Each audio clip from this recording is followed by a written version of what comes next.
अस्सलाम वालेकुम, कैसे हैं आप सब। तो आज हम बात करेंगे एक्सरसाइज 6A के क्वेश्चन नंबर 6 की। मेरे पास ये बुक 3 है जिसको हम D3 भी बोलते हैं, और इस चैप्टर की मैंने सेपरेट प्लेलिस्ट बनाई हुई है जिसका लिंक मैंने डिस्क्रिप्शन में दिया हुआ है। वहाँ पे आपको इस चैप्टर से रिलेटेड जो भी कंटेंट मैं अपलोड करता रहूँगा, इसकी एक्सरसाइज के क्वेश्चंस, वो आपको वहीं पर मिलेंगे। वो आप अगर इंटरेस्टेड हो आप लोग उसको देख सकते हैं।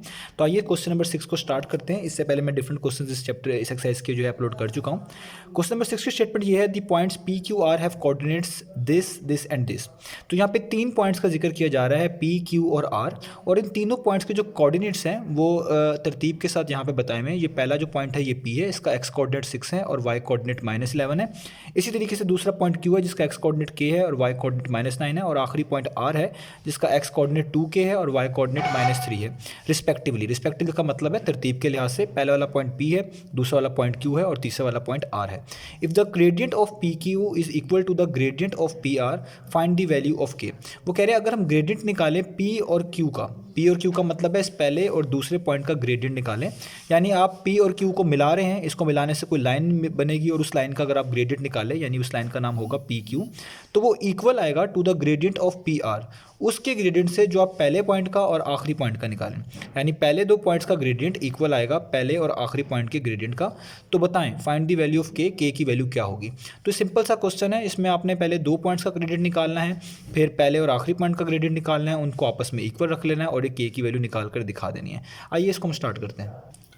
तो देखिए मैंने यहाँ पे क्वेश्चन लिख लिया है, P Q R पॉइंट्स आपको नज़र आ रहे हैं। तो हमें ये गिवन है कि P Q का ग्रेडियंट इक्वल आने वाला है PR का। तो सबसे पहले P और Q का ग्रेडियंट निकाल लें।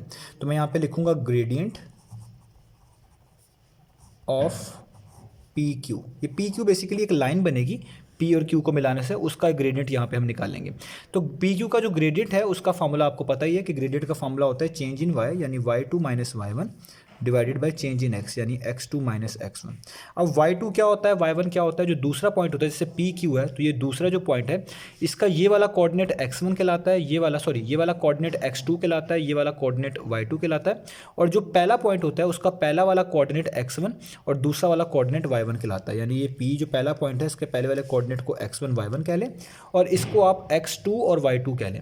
तो इसी के लिहाज से हमने यहाँ पे वैल्यूज पुट करनी है। तो y2 बनेगा दूसरे पॉइंट का y कोऑर्डिनेट यानी ये y2 है, तो वो आप लिखें -9 माइनस y1। तो y1 कितना है वो यहाँ पे पहले से लिखा हुआ -11, तो यहाँ पे आप लिख लें -11 divided by x2 - x1। x2 कितना है दूसरे कोऑर्डिनेट का x कोऑर्डिनेट यानी k, माइनस x1 कितना है पहले पॉइंट का पहला वाला कोऑर्डिनेट यानी x कोऑर्डिनेट वो है 6। तो ये तो आ गया ग्रेडियंट ऑफ PQ। इसको थोड़ा सा सॉल्व कर लेंगे तो ये आ जाएगा -9 माइनस माइनस प्लस होता है तो ये 11 हो जाएगा, और नीचे आ जाएगा k - 6, और इसको मज़ीद सॉल्व करेंगे तो प्लस माइनस माइनस होता है, 11 में से आप 9 माइनस कर लें तो यहाँ पे 2 आएगा और नीचे k - 6 की वैल्यू आ जाएगी। अब ये आ गया ग्रेडियंट ऑफ PQ। इसी तरीके से आपने ग्रेडियंट निकाल लेना है, ग्रेडियंट ऑफ PR जो कि हमें बताया गया था क्वेश्चन के अंदर। तो PR का ग्रेडियंट किस तरह आप निकालेंगे, वो आएगा, अब आपने P वाला कोऑर्डिनेट तो पहला वाला कोऑर्डिनेट है उसको आप x1 y1 ही माने रखें, जो R वाला कोऑर्डिनेट है दूसरा वाला इसकी वैल्यू चेंज कर लें, इसका नाम x2 रख लें और इसका नाम y2 रख लें। यानी पहले वाले कोऑर्डिनेट का नाम x2 और दूसरे वाले कोऑर्डिनेट का नाम y2। मैंने आपको बताया हुआ जो भी यहाँ पे ग्रेडियंट लिखा आता है उसमें जो दूसरा पॉइंट होता है ना उसके पहले कोऑर्डिनेट का नाम x2 रख लिया करें, दूसरे का y2, और जो पहले वाला होता है उसका नाम x1 और y1 रख लिया करें, जो कि मैंने पहले से यहाँ पे रखा हुआ था तो मुझे ज़रूरत नहीं पड़ी। अब यही वाला ग्रेडियंट का फॉर्मूला दोबारा यूज़ करना पड़ेगा, यानी y2 - y1 divided by x2 - x1। तो y2 क्या है, y2 है -3, तो -3 माइनस y1 कितना है, y1 ये लिखा हुआ है -11, तो यहाँ पे -11 आ जाएगा ब्रैकेट्स में। नीचे आएगा x2 - x1, तो x2 कितना है वो है 2k, माइनस x1 कितना है वो है 6, तो यहाँ पे आ जाएगा 6। इसको आप सॉल्व कर ले, माइनस माइनस प्लस होता है तो ये हो जाएगा -3 + 11, और नीचे तो आ जाएगा 2k - 6। इसको फर्दर सॉल्व करें तो प्लस माइनस माइनस होता है, यानी 11 में से आपको बेसिकली 3 माइनस करने हैं, तो ये आपके पास आ जाएगा 8। 11 - 3 कितने हो जाएंगे, ये हो जाएगा आपके पास 8, और नीचे हो जाएगा 2k - 6। तो ये आ गया आपके पास ग्रेडियंट ऑफ PR। अब हमने क्या करना है कि हमें कहा गया था कि PQ का ग्रेडियंट और PR का ग्रेडियंट इक्वल है, तो इसका मतलब है जो ग्रेडियंट ये वाला है और जो ग्रेडियंट ये वाला आपने निकाला हुआ है इनको आप रख लें इक्वल। हम यहाँ पे लिख भी लेते हैं कि जो ग्रेडियंट है, मैं इसको शॉर्ट करके लिख रहा हूँ, ऑफ PQ वो इक्वल आना चाहिए ग्रेडियंट के ऑफ PR। मैंने शॉर्ट करके लिखा है ग्रेडियंट का वर्ड, आप इसको कंप्लीट लिखिएगा। तो ग्रेडियंट ऑफ पी क्यू कितना है, वो है 2/k-6, और ग्रेडियंट ऑफ पी आर कितना है, वो है 8/2k-6। अब हम इसको सॉल्व कर लेते हैं। इसको सॉल्व करने का इजी वे यही है कि आप इनको क्रॉस मल्टीप्लाई कर लें। ये 2k-6 यहाँ पे 2 से मल्टीप्लाई कर दें और k-6 को 8 पे मल्टीप्लाई करके इधर लिख दें। तो 2 को पहले इस 2k-6 को 2 से मल्टीप्लाई करता हूँ, तो ये हो जाएगा 2 टाइम्स 4k, 2 6 टाइम्स 12, और इसको मैं इक्वेशन के लेफ्ट हैंड साइड पे लिखूंगा। ये ऐसी ही बात है कि इस सारी चीज़ को आप पहले वहाँ ले जाएं और 2 से मल्टीप्लाई करवा दें। तो मैंने यहाँ पे डायरेक्ट करवा के लिख दिया है 2 टाइम्स 4 और 2 6 टाइम्स 12। इसी तरीके से इस 8 को k-6 से मल्टीप्लाई करवाना है और यहाँ पे लिखना है राइट हैंड साइड पे। इसे हम क्रॉस मल्टीप्लिकेशन बोलते हैं।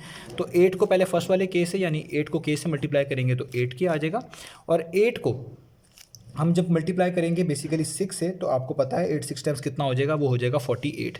तो 8 को -6 से मल्टीप्लाई करने से यहाँ पे क्या आएगा, -48। तो 8 को इन दोनों से मल्टीप्लाई करा के यहाँ पे लिख दिया, 2 को इन दोनों से मल्टीप्लाई करा के यहाँ पे लिख दिया। अब इधर से आप k की वैल्यू सेपरेट आपने करनी है। तो मैं क्या करूँगा, ये जो -12 है इसको यहीं पर रहने देता हूँ। ये -48 यहाँ पे आके क्या हो जाएगा, +48। तो मैंने क्या किया, इस -12 को यहीं पे रहने दिया। ये -48 अगले स्टेप में यहाँ पे लाके क्या कर दिया है, +48। ये माइनस था तो चेंज हो गया साइन, यानी +48। यहाँ पे मैंने 8k को वैसे ही रखा, और ये जो +4k था, जिसके पीछे कोई साइन ना हो, प्लस कंसीडर करते हैं। ये जब इक्वेशन के दूसरी तरफ जाएगा तो ये वहाँ जाके क्या हो जाएगा, -4k। मैंने इनको अरेंज यहाँ पे कर दिया है, यानी जो k था वो एक तरफ टर्म्स आ गई और जो नंबर थे वो एक तरफ कर दिए हैं। मैंने -48 वहाँ जाके प्लस कर दिया है, -12 को नहीं छेड़ा है वहाँ पे, 8k को यहाँ पे बिल्कुल नहीं छेड़ा, और ये +4k था इसको इक्वेशन किस साइड पर ले आऊँ, यह आ गया -4k। अब यहाँ पर लिखा हुआ है प्लस माइनस, यानी प्लस माइनस क्या होता है, माइनस, यानी आपको जस्ट 48 में से 12 माइनस कर देने हैं, तो ये आपके पास आंसर आ जाएगा 36। और 8k में से 4k माइनस करेंगे तो आपके पास जाहिर बात है 8 - 4 4 होता है, और k साथ वैसे ही ये 4 यहाँ पे मल्टीप्लाई हो रहा है k के साथ, तो वहाँ पे जाएगा तो डिवाइड हो जाएगा। तो ये हो जाएगा 4 1 टाइम्स 4 9 टाइम्स 36। तो k की वैल्यू आपके पास आ गई है 9। तो यही k की वैल्यू हमने निकालनी थी, वो हमने निकाल ली है कि k की वैल्यू कितनी बनती है, 9। तो ये था हमारे पास एक्सरसाइज 6A का क्वेश्चन नंबर 6। उम्मीद है आपको समझ आया होगा। तो हम निकाल चुके हैं, इसका आंसर 9 आ चुका है।